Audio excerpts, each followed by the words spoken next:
അമ്മ കടയിൽ പോയി ഒരു ഡസൻ വള വാങ്ങി. വളയുടെ നിറം എന്തിനാണ് ചക്കി? മഞ്ഞ. നിറം എല്ലാരും ബുക്കുകളെടുത്ത് എന്റെ പിറകെ വരികവാ. ഇന്ന് നമുക്ക് ആ മരത്തിന്റെ തണലിരുന്ന് പഠിക്കാം. അപ്പൊ ഇന്ന് ക്ലാസ്സിൽ ഇരുന്നല്ലേ സാറേ പഠിക്കണത്? നമുക്ക് 3 നേരം കൂടി ഒരു സ്ഥലത്തിരിക്കാമേ. ഓ ഏറ്റവും ബാക്കി പോയിരിക്കാമേ. ആ ബഹളം വെക്കാതെ ഇറങ്ങി എല്ലാരും വാ.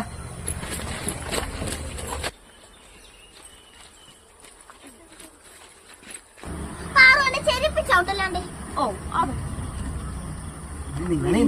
ഇത് ചക്കി നോക്കിയാണ്ട് ബി ക്ലാസ്സിലെ പിള്ളേരെ നമ്മളെ നോക്കണം. ഓ അമ്മക്ക് എന്നേ ഭാഗ്യം അവര് ക്ലാസ്സിൽ ഇരുന്നു. എന്നും ക്ലാസ്സിലിരുന്ന് പഠിക്കാതെ നമുക്ക് ഇടയ്ക്കൊക്കെ ഇങ്ങനെ ഇരുന്ന് പഠിക്കാം. അപ്പൊ എല്ലാരും ബുക്കുകൾ എടുത്തോ. അവിടെ നിന്ന് ആ കാഴ്ച കണ്ട ബാലൻ ആരാണ്? ആ ബാലൻ ഭഗത് സിംഗ്. ഭഗത് സിംഗ് ആ ചോര പുരണ്ട മണ്ണിൽ നിന്നും ഒരു പിടി വാരി പ്രതിജ്ഞ ചെയ്തു.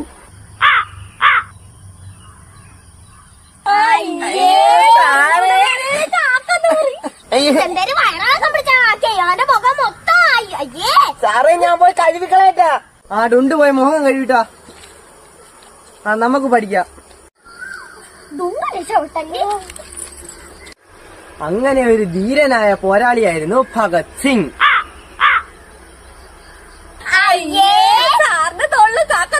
അയ്യേ നിങ്ങളെ ക്ലാസ്സിൽ പോയി. ഇനി വെളിയിലുള്ള ക്ലാസ് നമുക്ക് വേണ്ട. അയ്യേ മുള്ളിൽ വീണില്ലേ?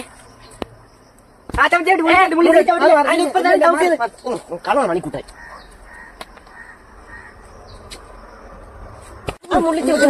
എന്തേരടി ചക്കി? മാമി അവിടെ എന്താടാ?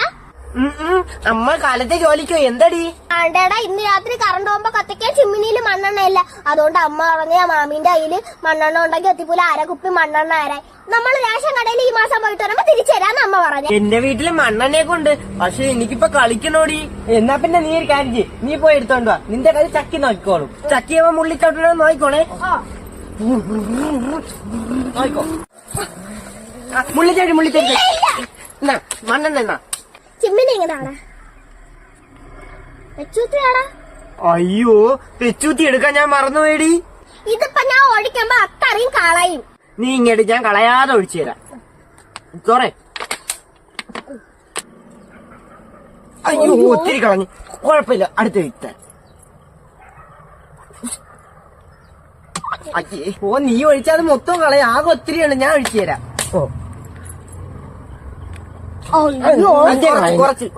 കുറച്ചല്ല കൊറേ കളഞ്ഞു. അതാണ്ട് പിന്നെ കളയണ്. നോക്കി ഒഴിയടാ. ദാണ്ടെ ഇത്രയായി. ദാണ്ടെ കളയുന്നു. മൊത്തം പോയി. തോനെയായി പോണു. നിങ്ങൾ രണ്ടോരോട് ഒഴിച്ച് ആകെ ഒത്തിപ്പോലെ മണ്ണെണ്ണ അല്ലാതെ ഇപ്പൊ തീരി. ഞാൻ ഒഴിച്ചോളാം. വെച്ചൂത്തി എടുക്കാതെ വന്നേക്കും. കൊറേ കളഞ്ഞേ.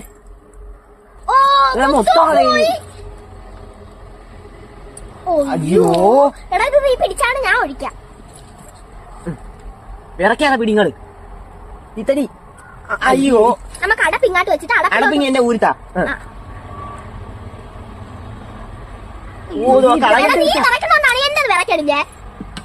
ചക്കിനി സൂക്ഷിച്ചൊഴി.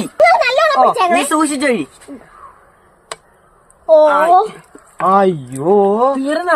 അയ്യോ ഈ കുപ്പിയിലെ മണ്ണെണ്ണ തീർന്നടാ. ഈ കുപ്പിക്കകത്ത് ഉണ്ടാവും. അതില് കുറച്ചേ ഉള്ളൂ. അയ്യോ ഇതിനകത്ത് വീണില്ല. എന്ന് കറണ്ട് പോകുമ്പോ അമ്മ എന്നെ അടിച്ചിക്കോല്ലേ. സാരമില്ലടാ ഞാൻ പോയി എന്റെ വീട്ടിലേക്ക് മണ്ണെണ്ണ എടുത്തോണ്ട് വരാം. പെച്ചുത്തി എടുക്കാൻ മറക്കല്ലേ. ഓ ബസ്സിൽ ഇന്ന് ഞെരുക്കന്നെ എന്തോ അല്ലേടി ചക്കി? നിനക്കിന്ന് ഞാൻ ടിക്കറ്റ് എടുക്കാമേ? വേണ്ട വേണ്ട എന്റെ പൈസയുണ്ട്.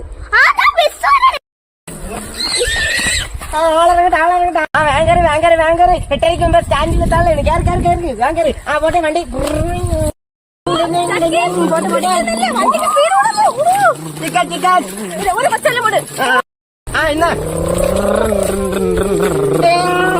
ആളിറങ്ങാണ്ട വണ്ടി പോട്ടെ.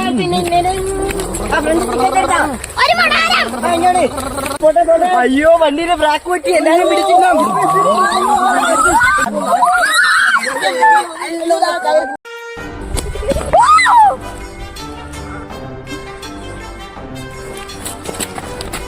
എങ്ങനെ ഒരുത്തേക്ക് ഓടലുണ്ടോ?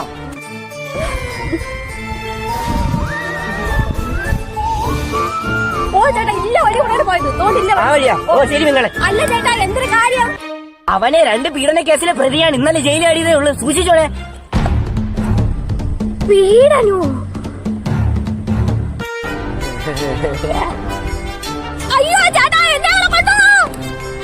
എന്നെ പിടിക്കാൻ പറ്റില്ല പട്ട്. നീ വേഗം റെഡിയാവും. നിന്റെ വീട് വരെ നമുക്ക് അത്യാവശ്യമായിട്ട് പോകണം. പെട്ടെന്ന് റെഡിയാവും. ഓ നിങ്ങൾ എന്തിനു മനുഷ്യൻ ഇങ്ങനെയാണെന്ന് തുറക്കണത്? ഇന്നലെ ഇങ്ങോട്ട് വന്നല്ലേ ഉള്ളൂ. വന്നപ്പോ ഞാൻ ഈ മാസത്തെ റേഷൻ കൊണ്ട് തന്നെ വന്നത്. ഇനി അടുത്ത മാസം പോയാൽ ഓ നീ ഇവിടെ റേഷൻ മേടിച്ച് അവിച്ചിരുന്നോണ്ടി. നിന്റെ അച്ഛനെ രാവിലെ പല്ല് വെച്ചപ്പോ അവിടെ കുഴഞ്ഞു വീണെന്ന്. അയ്യോ കുഴഞ്ഞു വീണിട്ട് എന്റെ അച്ഛനെ ആരും പിടിച്ചില്ലേ എന്തോ? ഓ കിണറ്റിനകത്ത് ജലദേവത വന്നിട്ട് നിന്റെ അച്ഛനെ പൊക്കി പിടിക്കാൻ. കിണറ്റിനകത്താ? നിങ്ങൾ എന്തെങ്കിലും പ്രാന്ത മനുഷ്യ പറയണത്? ആദ്യം പറഞ്ഞ് കുഴഞ്ഞു വീണത്, ഇപ്പൊ പറയണ കിണറ്റിനകത്ത് കിടക്കുന്നത്. എവിടെയാണ് എന്റെ അച്ഛൻ കിടക്കണത്? ഓ നിന്റെ അച്ഛൻ പല്ല് വെച്ചോണ്ടിരുന്നു കുഴഞ്ഞു വീണ്. ഇന്ന് അത് കിണറ്റിൽ ഫയർഫോഴ്സ് ഒന്നും എടുത്തോണ്ട് പോയി. നീ പെട്ടെന്ന് ആദ്യം നമ്മക്ക് എത്തണം. അയ്യോ ഫയർഫോഴ്സ് കടക്കി എന്റെ അച്ഛൻ പോയേ. ഞാൻ കാര്യം പറഞ്ഞ നീ പെട്ടെന്ന് വാ. ഓ അതല്ല മനുഷ്യ, ഇന്നലെ അവളെ ഇതിന് 10 മുട്ട മേടിച്ചു. അതിന്റെ പൈസ ഇതുവരെ തന്നില്ല. ഇപ്പൊ മേടിച്ചിട്ട് അവള് നീ കള്ളം പറഞ്ഞല്ല. ഞാൻ പോയി വേഗം പോയി മേടിച്ചിട്ട് വരാം. ഓ നിന്റെ അച്ഛ അവിടെ പൊട്ടിയ മുട്ടയെന്ന് ചാടിയ മഞ്ഞക്കുരു കണക്ക് കിടക്കുന്നത്. അപ്പോഴാണ് അവളെ 10 മുട്ട ഞാൻ വാടി. അയ്യോ നിങ്ങൾ രായമശ്ശേരി പുതിയ താറിന്റെ ജീപ്പ് എടുത്തുന്നില്ലേ? അമ്മപ്പത്തി കണ്ണാക്കി പോകാൻ തരുമെന്ന് വെച്ചാണ്. ഇതിനെ അതിൽ ചെന്നിറങ്ങണം. നിങ്ങൾക്കൊരു വീട്ടില്ലേ? പിന്നെ ബസ് സ്റ്റാൻഡിൽ 10 രൂപയ്ക്ക് 3 ലട്ടി ഇങ്ങനെ നിന്റെ അച്ഛനെ കണ്ണാക്കി ഞാൻ താറിൽ ചെന്നിറങ്ങാം. അപ്പോഴല്ലേ എനിക്കൊരു വെയിറ്റ് കിട്ടുള്ളൂ. വാടി മുതലാളിച്ച് നമുക്ക് ബസ്സിൽ പോവാം. വാ. അയ്യോ താറിൽ വന്നിറങ്ങി എന്റെ അച്ഛനെ അവസാനമായിട്ട് കാണാനുള്ള യോഗ എനിക്ക് ഇല്ലേ അച്ഛാ. എടി ചക്കേടുണ്ടോ? നിങ്ങൾക്ക് പുതിയ ബാഗ് മേടിച്ചില്ലേ? എനിക്ക് എന്റെ അച്ഛൻ പുതിയ ബാഗ് മേടിച്ചതെന്ന്. റീബോക്കിന്റെ ബാഗാണ്. നമ്മളെ ബാഗ് കീറിയില്ല, അതുകൊണ്ട് നമുക്ക് ഈ വർഷം കൂടി ഇത് കൊണ്ടുപോകാൻ പറഞ്ഞു. നല്ല ബാഗ് പുതിയ ബാഗ് കൊണ്ടുവരും. എനിക്ക് അച്ഛൻ അടുത്ത വർഷവും പുതിയ ബാഗ് വെച്ചിരുന്നു. സ്കൂള് തുറക്കണ ദിവസമായിട്ട് ഇന്ന് എല്ലാരും വന്നല്ലോ. 3-ാം ക്ലാസ്സിൽ പഠിച്ച കണക്കല്ല, 4-ാം ക്ലാസ്സിൽ നിങ്ങൾക്ക് ഒരുപാട് പഠിക്കാനുണ്ട്. അതുകൊണ്ട് ഉഴപ്പി ആരും നടക്കരുത്. എടി ചക്കി, നമുക്ക് ഈ കൊല്ലം തൊട്ട് നല്ലപോലെ പഠിക്കണം. ക്ലാസ്സിൽ ഫസ്റ്റ് ആവണം. ഈ ക്ലാസ്സിൽ ഒട്ടും പഠിക്കാത്ത ചക്കീനെയും ഡുണ്ടുവിനെയും ഞാൻ ഡിവിഷൻ മാറ്റുകയാണ്. ചക്കി എയിലും ഡുണ്ടു ബിയിലും. സാറേ, നമ്മളെ ക്ലാസ് മാറ്റല്ലേ സാർ? നമ്മളിനി നല്ലപോലെ പഠിച്ചോണ്ടല്ലോ സാറേ. എല്ലാ ഹോംവർക്കും ചെയ്യാൻ എപ്പോഴും നല്ലപോലെ പഠിച്ചോളാം സാറേ. നമ്മളെ ക്ലാസ് മാറ്റല്ലേ സാറേ? 2 എണ്ണം ഒരു ഭാഗ പഠിക്കുകയില്ല, പറഞ്ഞാലോട്ട് അനുസരിക്കുകയില്ല. ഡുണ്ടു എനിക്ക് ബി ക്ലാസ്സിലോട്ട് പോണേ ചക്കീനെ. അപ്പോൾ നാളെ മുതൽ നമ്മുടെ ക്ലാസ് ആരംഭിക്കൂ.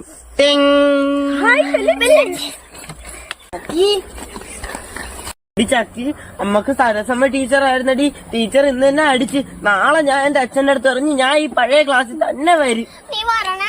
ഓ ഞാൻ ഉറപ്പായിട്ടും വരും. ഹായ്. അപ്പൊ ഇന്ന് കണ്ടന്റ് വീഡിയോ അല്ല, നമ്മളെല്ലാരും വീഡിയോ എടുക്കാൻ വേണ്ടിട്ട് റെഡി ആയിട്ട് വന്നപ്പോഴത്തേക്കും കാണാൻ ഭയങ്കര മഴക്കോളും. പിന്നെ ഈ നമ്മളെ ആറ്റിങ്ങയില്ലേ, അവിടെ ഇപ്പൊ ഓണപരിപാടി നടക്കണോണ്ട് വൺ ഡേ ആക്കിയേക്കണം. അതുകൊണ്ട് നമുക്ക് ഇതിന്റെ ബഹളം ഉള്ളതുകൊണ്ട് വീഡിയോ എടുക്കാനും പറ്റൂല. അതുകൊണ്ട് ഇപ്പൊ പിന്നെ നമ്മൾ വിചാരിച്ച് നമ്മളോ നല്ല ഡീറ്റെയിൽ ആയിട്ടൊന്ന് പരിചയപ്പെടുത്തി തരാന്ന്. എല്ലാവർക്കും ഉള്ളൊരു സംശയമാണ് നമ്മൾ എപ്പോഴാണ് വീഡിയോ എടുക്കണേന്ന്. ഇവരെ വൈകുന്നേരമാണ് വീഡിയോ എടുക്കണം. ഇവർ സ്കൂൾ വിട്ട് വന്നിട്ട് റെഡി ആയിട്ട് നിൽക്കും. അപ്പൊ ഞാൻ കോളേജ് വിട്ട് വരുമ്പോഴത്തേക്ക് ഞാനും ഓടിപ്പോയി റെഡി ആയിട്ട് വന്ന് വീഡിയോ എടുത്ത് അപ്പൊ തന്നെ പോസ്റ്റ് ചെയ്യും. എന്നിട്ട് പോയി ചോറ് കഴിക്കുകയാണ് ചെയ്യണത്. പിന്നെ നമ്മളെ വീഡിയോയില് ഇങ്ങനെ ചെറിയ അഭിപ്രായങ്ങളൊക്കെ വന്നു തുടങ്ങി. അപ്പൊ ഇനി നമ്മൾ സ്കൂൾ വീഡിയോ ചെയ്യണോ, അതെ നമ്മൾ മുമ്പ് പണ്ട് നമ്മൾ ചെയ്തോണ്ടിരുന്ന അങ്ങനത്തെ വീഡിയോ വേണോന്ന് നിങ്ങൾ കമന്റ് ചെയ്യണം കേട്ടോ. അപ്പൊ അപ്പോഴേ നമുക്ക് അറിയാവും എന്തിട്ട ഏതിടണോ എന്നുള്ള ഒരു ഇതുണ്ട്. ഇപ്പൊ ഭയങ്കര കൺഫ്യൂഷനാണ്. ഇതിടണോ യാതിട്ടാ ഓടോ ഒന്നും അറിയാനും വയ്യ. അപ്പൊ നിങ്ങൾക്ക് ഇഷ്ടപ്പെട്ട വീഡിയോ അതെന്ന് വെച്ചാൽ കമന്റ് ചെയ്യണേ. എല്ലാരും ചക്കിര മാർക്ക് ചോദിച്ചായിരുന്നു. ചക്കയ്ക്ക് എല്ലാ പേപ്പറും കിട്ടി. 2 സബ്ജക്റ്റിന് ഒഴിച്ച് ചക്കയ്ക്ക് ബാക്കി എല്ലാത്തിനും ഫുൾ മാർക്കുണ്ട്. അതിനൊക്കെ മാർക്ക് പറഞ്ഞു. മാത്സിന് ബിയും BS-ന് സിയും. ഇത് 3 ആഴ്ച ഒരു പ്രത്യേക കാര്യം കൊണ്ട് 3 ആഴ്ച ആർക്കും സ്കൂളിൽ പോകാൻ പറ്റിയില്ല, വീഡിയോ എടുക്കാനും ഒന്നിനും പറ്റില്ല. അങ്ങനത്തെ ഒരു അവസ്ഥയായിരുന്നു. അതുകൊണ്ടായിരിക്കും ചിലപ്പോൾ മാർക്ക് കുറഞ്ഞിട്ടുള്ളത്. അല്ലാതെ അവർക്ക് എപ്പോഴും ഫുൾ മാർക്കാണ് എല്ലാത്തിനും. പിന്നെ ഇവന്മാർക്ക് മാർക്ക് കുറഞ്ഞ ഒരു കാര്യം കൊണ്ട്. പക്ഷെ അതിന് പിന്നെ വലിയ ഇതൊന്നുമില്ല, കാര്യം പഠിക്കൂല. 2 പേരും പഠിക്കൂല. ഇവന് നല്ല ബുദ്ധിയും എല്ലാം ഉണ്ട്, പക്ഷെ അവന് വയ്യ. പിന്നെ ഇവനാണെങ്കിൽ പണ്ടേ ഇല്ലാത്തൊരു കാര്യമാണ് ബുദ്ധി. പിന്നെ എല്ലാവർക്കും ഉള്ളൊരു സംശയമാണ്, നമുക്ക് 2 വീടുണ്ടാവും, ഒരു വീടേ ഉള്ള. നമ്മൾ എത്ര പേരുണ്ട്? നമ്മൾ മൊത്തം 10 പേരുണ്ട്. പിന്നെ 2 വീടുണ്ട് നമുക്ക്. ഒരു പെരയിടത്തിൽ തന്നെ 2 വീട്, അടുത്തടുത്താണ് വീടിരിക്കുന്നത്. പിന്നെ ആദ്യ വീട്ടിലാണ് ആദ്യം ഉറക്കം എണീക്കുന്നത്, ആ വീട്ടിലാണ് നമ്മൾ നിൽക്കുന്നത്. നമ്മൾ കൊച്ചുങ്ങള് മൊത്തത്തിൽ 5 പേരും, പിന്നെ വലിയൊരു 5 പേര്, അങ്ങനെ 10 പേരുണ്ട്. ഇതിൽ എനിക്ക് മാത്രമാണ് ഒരു സംശയം ഇല്ലാത്തത് ഏത് വീട്ടിൽ നിൽക്കണം എന്നുള്ള കാര്യം. ഞാനാണ് ഏറ്റവും ലാസ്റ്റ് ഉറക്കം എണീക്കണം. അപ്പൊ ആളെനക്കുള്ള വീട് ഏതാണ് ഞാൻ അങ്ങോട്ടോട്ട് ചെന്ന് അന്ന് അവിടെ തന്നെ. പിന്നെ നമ്മളെ വീട്ടിൽ ആരെന്തേലും പറഞ്ഞാലും പെട്ടെന്ന് കരയണത് ഈ കുഞ്ഞൂട്ടനാണ്. എപ്പോഴും കരയുമെന്ന്. ഇപ്പൊ കരയില്ല, ഇന്നലെ കൂടെ കരഞ്ഞതേ ഉള്ളൂ. പിന്നെ ഈ വീട്ടിലെ സകലരെയും കള്ളത്തിനെ കണ്ടുപിടിക്കണം ഞാനാണ്. കാര്യം എനിക്ക് ഭയങ്കര ആഗ്രഹമുണ്ട് ഒരു അഡ്വക്കേറ്റ് ആവാൻ വേണ്ടിയിട്ട്. അതിനുള്ള പ്രയത്നത്തിലാണ് ഞാൻ. പിന്നെ ഇവിടെ ആരെന്തേലും പറഞ്ഞാലും മോന്തിയെ വലിച്ചിറക്കി അടി ഉണ്ടാക്കാൻ നിൽക്കണതാണ് ഇവൻ. അപ്പോഴത്തേക്ക് ഇവള് പറയും അനിയൻ ചേട്ടൻ ഇവിടെ മിണ്ടായിരുന്നാണ്. അപ്പോഴേ അനിയൻ അങ്ങോട്ട് ഒരു സ്ഥലത്ത് മിണ്ടാതെ പൂച്ച കണക്കാക്കി. ഇപ്പൊ നിങ്ങൾ വിചാരിക്കും ഇതിൽ ഒരാളെ കുറവുണ്ടല്ലോ എന്ന്. നന്നാ ട്യൂഷൻ വഹിക്കണം. അവന് രാവിലെയും ട്യൂഷൻ ഉണ്ട്, വൈകുന്നേരവും ട്യൂഷൻ ഉണ്ട്. കാര്യം ഒരു ഭാഗം പഠിക്കൂല. സഖി മുട്ടി സ്കൂളിലെ ടീച്ചർമാരൊക്കെയാണ് അവന്റെ നോട്ട്ബുക്കിലുള്ളതെല്ലാം എഴുതി കൊടുക്കുന്നത്. ഒരു ഭാഗം എഴുതി. എന്നിട്ട് ടീച്ചർമാരെന്നും വിളിച്ചറിയാം അശ്വനന്ദ ഒരു ഭാഗം പഠിക്കാനില്ല, ഒരു ഭാഗം പഠിക്കേണ്ടെന്ന്. വീട്ടിൽ വന്ന് ഹോംവർക്ക് എഴുതാൻ പറയുമ്പോൾ 10 നോട്ട്ബുക്ക് എടുത്ത് 10 വരെ കൊണ്ട് കൊടുക്കും. ഹോംവർക്ക് തീരുമല്ലോ, 10 വരെ പിന്നെ തീരാത്ത ഹോംവർക്ക് ഉണ്ട്. അപ്പൊ ബാക്കി വിശേഷങ്ങളൊക്കെ അടുത്ത വീഡിയോയിൽ പറയാമേ. അപ്പൊ ഇന്ന് ഇത്ര വിളിച്ചാറ്റ ബൈ ബൈ, സീ യു.